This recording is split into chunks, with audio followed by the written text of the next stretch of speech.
जब माँ सती ने अपने पिता के अपमान गया कारण योगाग्नि में देह त्याग दी, पूरे त्रिलोक में शोक छा गया। भोलेनाथ का हृदय विदीर्ण हो गया। शिव का तांडव इतना भीषण था कि संसार के अस्तित्व पर संकट छा गया। देवता ऋषि सिद्ध सभी भयभीत थे, क्योंकि आदियोगी शिव जो सृष्टि का आधार है, वे अपने वियोग को सह नहीं पा रहे थे। तभी ब्रह्मांड में एक दिव्य संकल्प प्रकट हुआ।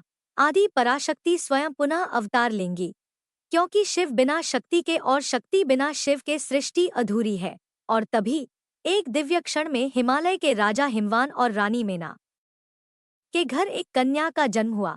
देवताओं ने आकाश से पुष्पवृष्टि की। कन्या को देखकर मेना की आंखों में आनंद के आंसू भर आए। यह कोई साधारण बालिका नहीं थी, यह थी जगदम्बा स्वयं देवी पार्वती। पार्वती बचपन से ही अनोखी थी। उनके भीतर अलौकिक तेज अपार करुणा और गहरी आध्यात्मिकता थी। वह पर्वतों पर खेलती, ऋषियों के चरण स्पर्श करती और हर क्षण शिव का नाम स्मरण करती। उन्हें याद नहीं था, परंतु उनका अंतर्मन जानता था कि वे सदा से महादेव की थीं। समय बीतता गए। एक दिन ऋषि नारद हिमालय नरेश के महल पहुंचे। उन्होंने पार्वती को देखा और उनकी दिव्यता को पहचान लिया और गया, राजा हिमवान, आपकी पुत्री कोई साधारण नहीं। इनका भविष्य ब्रह्मांड के कल्याण से जुड़ा है। इनका विवाह स्वयं भगवान शिव से होगा।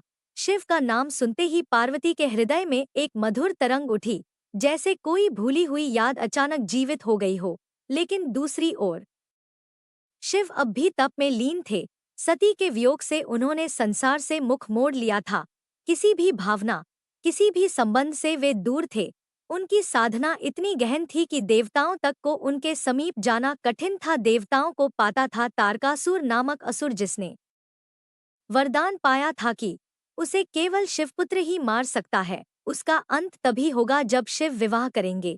इसलिए देवताओं ने योजना बनाई। पार्वती को तपस्या के मार्ग पर चलना होगा। और एक दिन पार्वती ने दृढ़ संकल्प लिया। वह कैलाश पहुंची, वही कैलाश जहां सदियों से शिव ध्यानमग्न थे। पार्वती ने उनकी सेवा प्रारंभ की।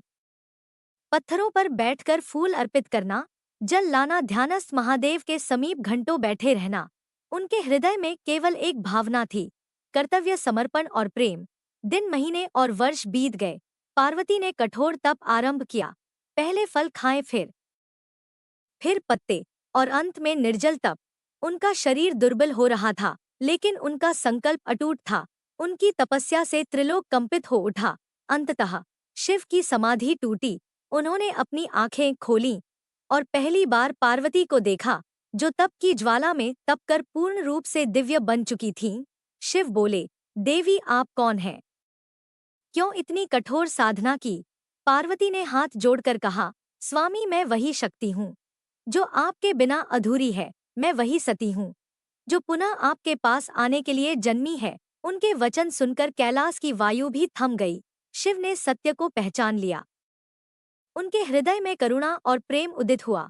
युगों बाद शिव मुस्कुराए। देवताओं ने हर्ष मनाया और कैलाश से हिमालय तक घंटी और शंख की ध्वनि फैल गई। फिर वह दिव्य दिवस आया जब शिव और पार्वती का पावन विवाह संपन्न हुआ। हिमालय लोक दुल्हन की तरह सजा था। देवता, गंधर्व, अप्सराएं सभी उपस्थित थे। स्वयं विष्णु पार्वती के भाई बनकर उपस्थित हुए। ब्रह्मा ने मंत्र पढ़े और कण कण में दिव्यता भर उठी। जब शिव ने पार्वती का हाथ थामा, पूरा ब्रह्मांड प्रकाशित हो उठा। दोनों का संगम ही सृष्टि का संतुलन है। शिव और शक्ति पुनः एक हो गए। मिलन से सृष्टि आगे बढ़ी। जय महादेव, जय मां काली।